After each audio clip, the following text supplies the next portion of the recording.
are a medical student who's recently attended a short course about the effects of vaping on health. You find out that your friend has recently started vaping, and as their friend, you would like to encourage them to stop vaping. How would you approach this conversation?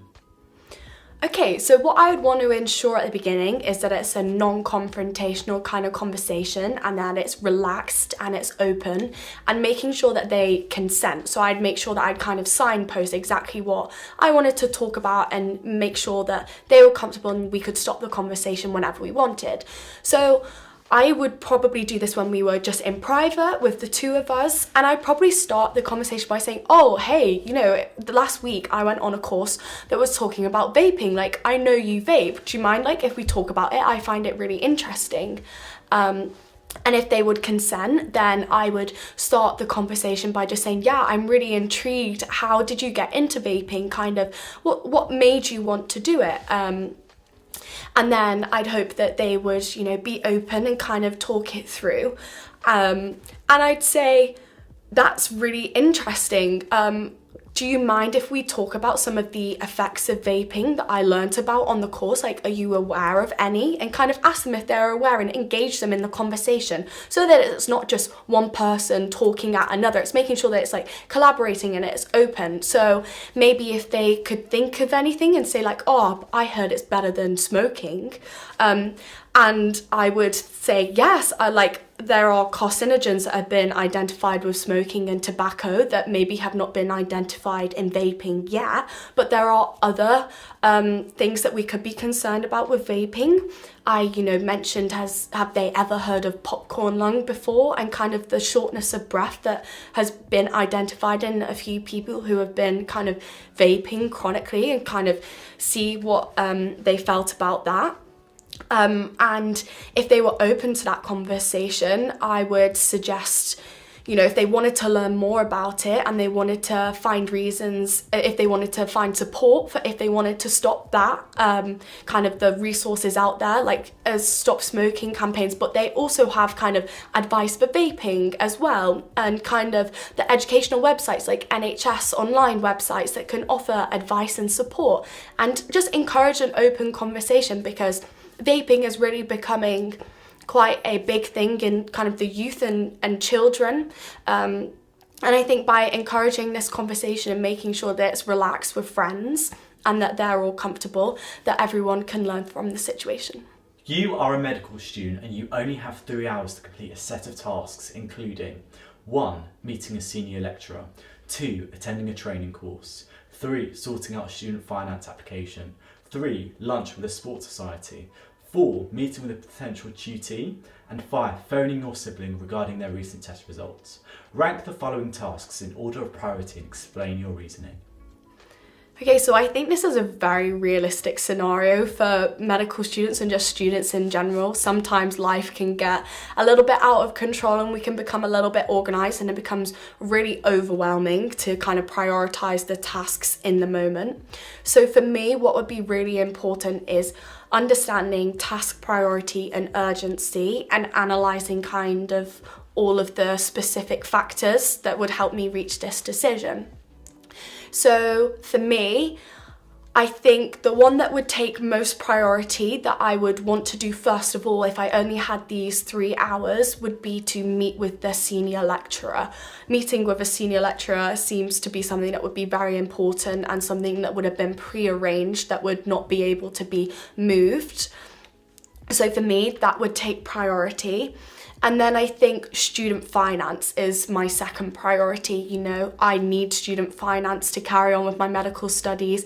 It's really important for me to continue my education and to kind of save problems in the long run. If I kind of deal with it here and now, then we can prevent any further issues. So student finance would be second. I think the two of them that I think probably would be at the lowest priority for me, because of only having 3 hours to complete all of these tasks, would be the lunch with the sports society and calling my sibling to discuss results. Whilst I appreciate that all of these are requiring commitments from other people and that I need to be supportive to my peers, I think these are tasks that can be either postponed if they are communicated early on and they're given, respect and understanding, and just kind of let them know why that they need to be postponed, that it's not because they don't respect their time, it's because that there are things that need to take priority. So my first aim would also be to rearrange these tasks before we get to the point, so there's not a last minute cancellation. And then I think those two were my lowest priorities, to try and rearrange them within the 3 hours.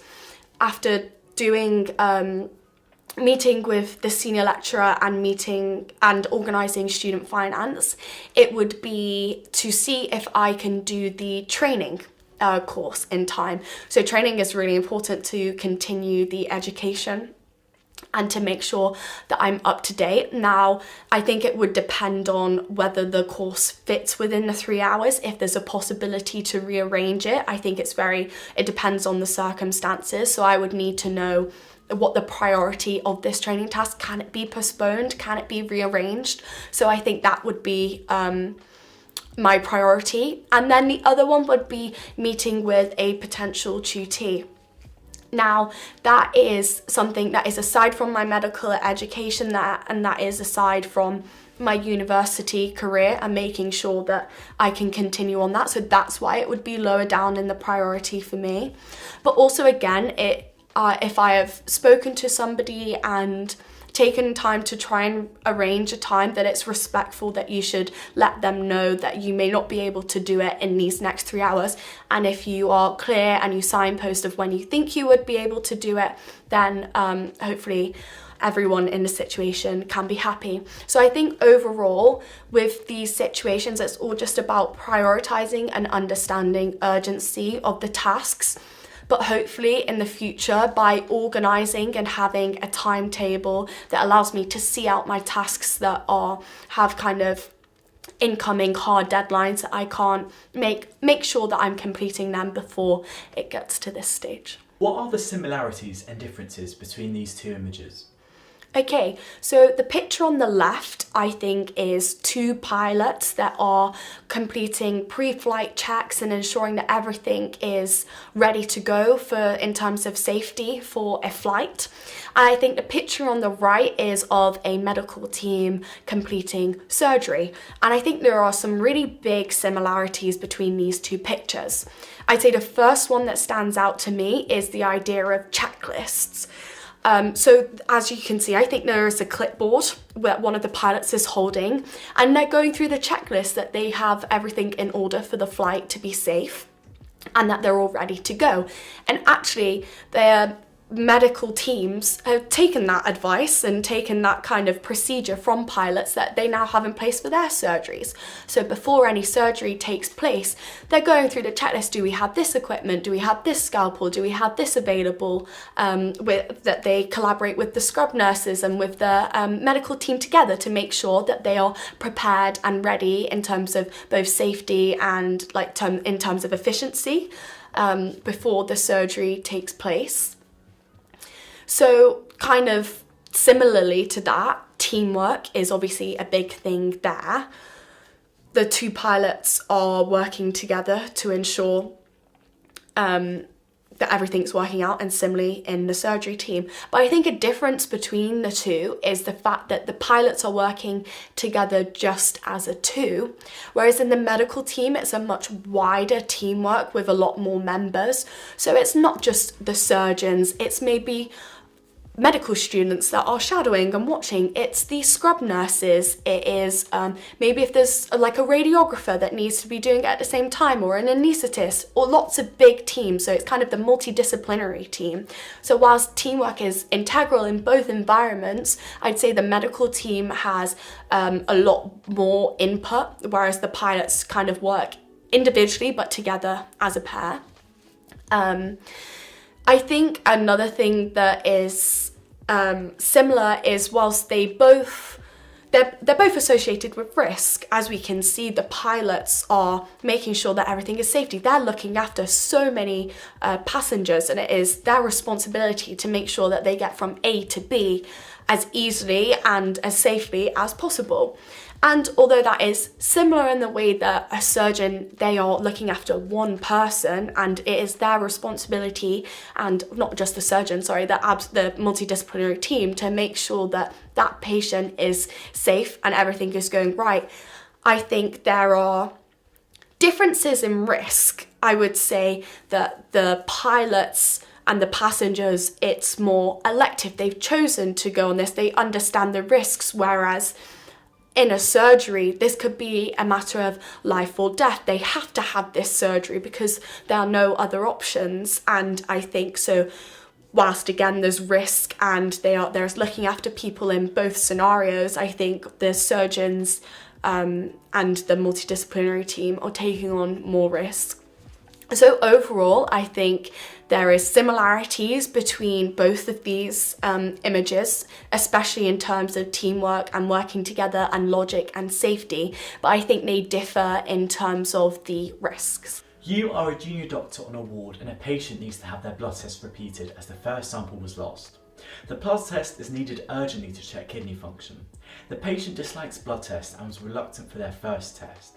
How would you go about explaining the need for a repeat blood test? Okay, so first of all, I'd want to acknowledge and step into the shoes of my patient and really understand that this is a difficult situation. We know that they really dislike blood tests and that they've already had one taken, and it's due to medical error, not the patient's fault, that it has been lost, and we really want to show our empathy and compassion to try and make this situation as good as it can be in this scenario. So the first thing I would do is I would have a conversation with the patient in private and let them know and apologise and hold our hands up and say, I'm really sorry, this must be very frustrating. We understand that you do not like blood tests and we do not want this to be happening and repeating, but there has been a mistake and that we need to try and rectify that. And particularly because this is a blood test that was looking at kidney function, I'd want to help the patient understand why this blood test needs to be taken. It's important to help identify if there are any issues with the kidney that we can therefore treat earlier and make sure that there is no complications further down the line. So it's helping their health. And I'd really be open and allow them to ask any questions if they want anything clarifying. First of all, if it's about the lost blood test, if they're worried about their blood going missing or what might have happened, ensure to them that we are really trying to understand what went wrong and what we can do to rectify it to make sure that it doesn't happen in the future, and ensure that confidentiality will not have been broken. And I think the main thing that I would do is try and put this patient at ease and try and do everything that I can to help them feel happy when it's a mistake that has been our own. So in terms of blood tests, for something that could make it easier for them is being really vocal about what's going to happen, when it's going to happen, and offer alternatives such as, cold patches that can prevent the pain as much and prevent bruising. If that's something that they're worried about, ask them what is it about the blood test that they are worried about specifically, and see if we can come up with something to change that. So offer those alternatives, but also at the end of the day, ensuring that, patient autonomy, if they do not want to have this blood test done again, that we are not forcing them to, but we just want to make them aware of why this blood test is really necessary for their health, but ultimately leaving it to the patient at the end of the day. Recall a time that you failed at something. How did you cope with this? Okay, so one of the times that I've been most upset about failing is an organic chemistry test that I sat when I was in year 12. And for me, I love chemistry. I find it really interesting, but I sometimes find organic chemistry really hard. And I'd gone into this test and I thought I was really prepared. I'd gone through all of the textbooks and all of my notes and I was really happy and ready to sit the test. But unfortunately, when I got my test results back, I failed and I didn't receive the marks that I wanted or what I expected and what other people expected of me. And I was really disappointed. I thought I'd put in so much effort into the test, and kind of just a bit embarrassed really. But I think I really learnt from this situation. I tried to rectify it straight away. So I looked over my paper and really saw where I went wrong. And for me, that was because I think I'd been focusing too much on textbooks and notes rather than applying it to exam situations. I hadn't been practicing, my exam questions enough. So that was straight away what I noticed. And so I noted that. I spoke to my peers to see if there were any questions that they could give any tips on that I'd particularly not done right. For example, one of them was a 6-mark maths question, and then one of them gave me a little trick to help me remember what to do in what order, and that really helped me. But there was one question that none of my peers also seemed to get right, so we went together with our teacher to try and see if we could have a revision session to clarify it, just to put everyone at ease and to make sure that we didn't make those mistakes in the future. But for me personally, from this failure, I learnt that exam practice and application was the main thing that I needed to do. So because of that, I put in place in my timetable, I rearranged my timetable to include a specific exam practice so that I wouldn't have that same mistake again, and also as well to really help gain my confidence. And actually, when we went on to do the next test, I got an A star and I was really happy, and all of the hard work had paid off. So I actually learned quite a lot from this mistake. I would say it taught me to be resilient, that even though I had failed and I thought I'd put in so much effort, that you still can put in all this effort and it does come out for the better if we just alter our techniques. So that really worked for me. But also as well, it taught me how to collaborate with other people, whether that be my peers or be my teacher, to get the best marks. And I think it's going to be really important if I become a medical student, because medicine is a hard degree, it's academically challenging, and it's never going to be an expectation that everything comes naturally and easily. And so by being determined and reaching out to people, hopefully it will help me in the future overcome those barriers when I get to medical school. You are a medical student and your friend would like to go away for the weekend with friends, but they've told their parents they are going on a medical course. The friend has requested you to write a letter posing as a university to show their parents. You know that your friend has been very stressed recently and would benefit from a break. What would you do? So I'd want to be open and honest about the situation, but also be empathetic towards the friend. I have to maintain integrity as a medical student. I'd be honest and open and say that I do not feel comfortable writing this letter, and that I won't be able to do that. But I think the main thing is that I would want to get to the root cause of why that they want me to do this, and whether there are if there's a situation going on that I could help with. So I'd start by, being relaxed and being friendly and making sure that it's kind of a private area where, there's not people listening in, so it can be really honest and say, are you struggling at the moment? Is there anything I can do to help in another way? Do you want to go on study trips together? Do you want to go on maybe a walk? Is it actually you need kind of a bit of a break, a bit of a relax, if a walk and outdoor in nature, something like that? Or if alternatively, offer them support and say that you can get in contact with the medical tutors or kind of the support network at the medical university if that is something that they would prefer, if they would prefer it to be an external person rather than a friend. So I'd really want to help them and offer my support and kind of understand why. I think as well, I'd also encourage them to be honest and open with their parents.